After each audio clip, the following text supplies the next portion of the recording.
If you've been playing Final Fantasy XIV for a while, chances are that you like to optimize. And I'm going to tell you everything you need to know about how to start and what it really takes to get to the top of the leaderboards.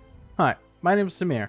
I've been playing Final Fantasy XIV for just about 2 years and have about 10,000 hours in the game. Up until recently, I've been playing caster, but for the cruiserweight tier, I wanted to tank. And 4.5 months later, I became the rank 1 Dark Knight. This isn't a guide per se, but more like an ideology or mindset on how I approach optimization for jobs, as well as how to achieve your goals on a personal level while remaining a team player in a group setting. I'll also go over all of the public resources that aren't as commonly known that I've found useful and would say contributed greatly to my success. If you're just getting into parsing, it's a good idea to start by understanding the basic mechanics of your job and how to optimize your abilities first. Once you feel comfortable, you can start tracking and improving your numbers. In other words, it's all about the fundamentals. For the purpose of this video, we're going to assume you understand the basics of the job you play. So without further ado, let's start by talking about the elephant in the room. Does being rank 1 mean I'm better than every other Dark Knight player?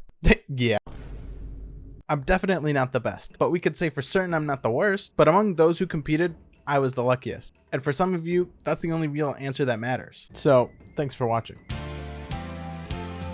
The truth is that if you understand the core rotation of your job and put in the time and be consistent, getting an insane run will happen eventually, and to anyone. Realistically, I can end the video here. But with that said, I do think there are some things you can do to make the outcome you desire more probable. First things first, you have to raid with others who either have the same goal as you or are willing to support your goal. You can't go into a casual parsing static with the intention of getting rank 1. I mean, you can. Fuck, I'm not going to tell you what to do, but it's far less likely. There's also an increased risk of conflict between players who don't share similar aspirations. This is a struggle I've experienced myself firsthand, and all this does is harbor friction and frustration on the entire group. So you found 7 others who have the same goal as you. What's next? Well, you get ready to prog again. Let me explain. You see, parsing is about consistency, and the more consistent you can perform your rotation while consistently avoiding deaths and damage downs, the more likely you are to get a good parse. Within a tier, you have a limited amount of time per fight, so each day or session should be spent wisely. For my group, Kitten Factory, the first few days we visited a fight, we got rid of the expectations of getting good parses and sometimes even clears. We used these few first initial days to work out our rotations and figure out any and all risky movements and rotational changes that can be made caused by mechanics. For example, in M8S, I had 2 variations of my rotation. One variation had an unmend in it and one didn't. This is because during the prog phase, I discovered that I wasn't able to consistently get the GCD before ads without it ghosting or just losing it altogether because of the towers and tethers in Millennial Decay. I opted to add the unmend in this scenario because it allowed me to form consistency in my rotation, which then leads to being able to farm out more runs, instead of gambling to get the GCD. After the initial prog phase is over, all that's left to do is farm. During the farming phase, you take the information you've gathered from prog and add it to your runs, and eventually you see results. One of the terms you've probably heard if you've been playing for a while is spreadsheeting. Now wait. I know, spreadsheeting can be boring. Spreadsheeting is for losers. Who cares? Me. I care. Remember how I said I was going to share the tools I used to help me get rank 1? This is FFXIV in the shell. And in short, it is essentially a visual timeline of your rotation that allows you to see what GCDs you're pressing around what time in the fight. This will allow you to track your resources throughout an encounter and manage them for movement as needed. It's important to come up with a plan and stick to it. Even if a rotation is slightly less optimal in potency, if it's more consistent to execute, then the chances you will get a better run are higher than if you perform a rotation with a risk of wiping yourself and the entire party. The next tool I'm going to talk about is likely something you already have installed, and that's the FFlogs DPS meter. What's special about this meter is that it's able to display your art DPS in real time. And because of this, we can use it to help us predict if we're on a good run or not. This is called a threshold. Like I mentioned earlier, the more time you spend killing a boss, the higher chance of getting a good run. We can use the DPS meter to know if we're on track for one of those runs, and if all 8 players are not where they want to be, we wall it. Hear me out, we threshold the pre-pull. If like the fields aren't there, we just wall it. Vibes are off.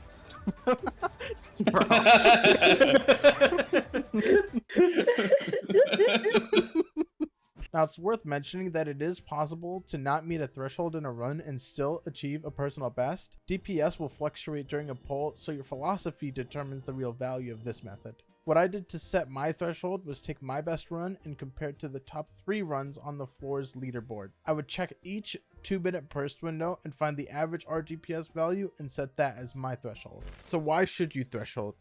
You don't want to waste time because there's not enough in a tier. So the less time you spend on a pull that won't bear any fruit, the more time you can spend on a pull that will. So far we've talked about raiding with the right people, spreadsheeting, and thresholding. Is that all there is to working towards rank 1? No, not even close. The most important factor in my opinion is time. My group spent about 36 to 40 hours per week. We even did a 12-hour day towards the end of the patch. Why? Because we're fucking degenerates and we have nothing better to do. In all seriousness, wanting to optimize further and pushing for better parses comes from a place of passion and obsession. Oh, okay, Samir, I see you. I'm getting position, bro. Yeah, you get in position. Oh shit. Oh shit! Oh, I shit. need that from you. I mean, wow. below shit and shit. Sheesh. It's also a good opportunity to socialize and overall just have fun. While I don't think you need to commit this many hours to get rank 1, it does increase the odds that you do. Again, the more time you spend killing the boss, the better your odds. So, I have a confession to make. Before this tier, I was an extremely casual tank, and before Cruiserweight specifically, I had never touched Dark Knight. So how does someone go from 0 hours of job playtime to rank 1? Other than understanding the fundamentals of the game, I think that you should never stop asking questions. You see, there are lots, and I mean lots of Dark Knights. What this means is that there's so many good players who have been playing the job for years that you can go to and reference whenever you're looking to learn a job. And I think the best way to go about this is to ask as many players as possible. You see, one player might have a different opinion or mindset than another, and chances are that if you ask a question, you'll probably get a different answer. Then you can form your own opinion on what makes sense to you and your goals. I promise these players are more than willing to share information with you. In fact, if you join my Discord, you can ask me directly with any questions you have about any job. And even though I might not know the answer, I guarantee you I can tell you how to find it or where to look. I'm also live on Twitch every day after 6 p.m. Central Standard Time. Feel free to stop by and ask me any questions you have. Links in the description. Let's talk about being a team player. Now, earlier we talked about thresholding and walling it when all 8 players are not looking the best in terms of their run. But what should you do if your run's over but someone else is on a good run? If this is the case, you should play for them. And what I mean by that is by griefing your rotation to put even more into their buffs than what your normal rotation could do. Here's an example of what this looks like on Dark Knight. First of all, if you know early on your run is over, you should aim to put Salted Earth into every single buff. But beyond that, you can actually set up your burst to have 3 blood spillers and 6 edges. This window is extremely strong, but should be done either from the start or if you know for certain your run has no chance of recovering. Something like this can be done on multiple jobs, so be on the lookout for anything you can do to get your teammates to rank 1. Now it's worth to mention that depending on the tier, some jobs might want a speed kill, so if you're going to grief your rotation for a better burst window, make sure you aren't affecting the kill time, as that's extremely important for all jobs. Other than that, the only other factor to consider is luck. Good and bad days happen, and even if you put in the time and the effort, someone out there could just be extremely lucky. And while that might seem demoralizing, it's important to remember that your parse and your rank does not have a huge correlation to your skill as a player. Those are really all my thoughts about how to handle optimization. I know this wasn't really a long video, but I feel like anything more than what I mentioned earlier would be extremely niche, and the points brought up in this video are really all that I considered during the patch. I want to give a big shout out to those of you who made it all the way to the end. I really appreciate it, and if you learned something today, please consider giving the video a like, and be sure to subscribe so you don't miss out on the next time I share more of my secrets. That's all for now, and I'll see you in the next one.